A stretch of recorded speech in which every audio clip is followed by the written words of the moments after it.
ಕೇಂದ್ರ ಸರ್ಕಾರದ ಒಂದು ಅಜೆಂಡಾ ಇತ್ತು. ಒನ್ ನೇಷನ್ ಒನ್ ಎಲೆಕ್ಷನ್ ಸಾಕಷ್ಟು ಚರ್ಚೆಗೆ ಕಾರಣವಾಗಿತ್ತು. ಒಂದು ರಾಷ್ಟ್ರ ಒಂದು ಚುನಾವಣೆ ಅನ್ನುವ ವಿಚಾರ. ಈಗ ರಾಷ್ಟ್ರಪತಿಗಳು ಅದಕ್ಕೆ ಅಂಕಿತ ಹಾಕಿದ್ದಾರೆ ಎನ್ನುವ ಮಾಹಿತಿ. ಒಂದು ರಾಷ್ಟ್ರ ಒಂದು ಚುನಾವಣೆ ಅಂತಿಮ ವರದಿ ಸಿದ್ಧಗೊಂಡಿದೆ.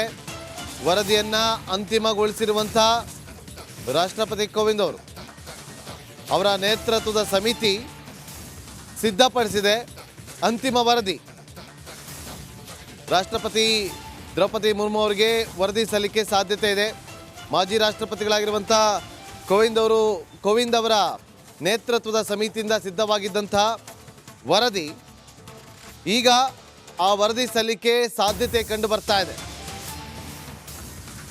ಒಂದು ರಾಷ್ಟ್ರ ಒಂದು ಚುನಾವಣೆ ಅಂತಿಮ ವರದಿ ಸಿದ್ಧಗೊಂಡಿದ್ದು, ಅಂದರೆ ಒಂದು ರಾಷ್ಟ್ರ ಒಂದು ಎಲೆಕ್ಷನ್ ಅಂದರೆ ಒಂದೇ ದಿನ ಚುನಾವಣೆ ನಡೆಯುವ ವಿಚಾರ. ಮಾಜಿ ರಾಷ್ಟ್ರಪತಿ ಕೋವಿಂದ್ ಅವರ ನೇತೃತ್ವದಲ್ಲಿ ಒಂದು ಸಮಿತಿ ರಚನೆಯಾಗಿತ್ತು. ಆ ಸಮಿತಿಯಿಂದ ವರದಿ ಸಿದ್ಧವಾಗಿದೆ. ಅದನ್ನು ರಾಷ್ಟ್ರಪತಿ ದ್ರೌಪದಿ ಮುರ್ಮು ಅವರಿಗೆ ವರದಿಯನ್ನು ಸಲ್ಲಿಕೆ ಮಾಡುವ ಸಾಧ್ಯತೆ ಕಂಡು ಬರ್ತಾ ಇದೆ.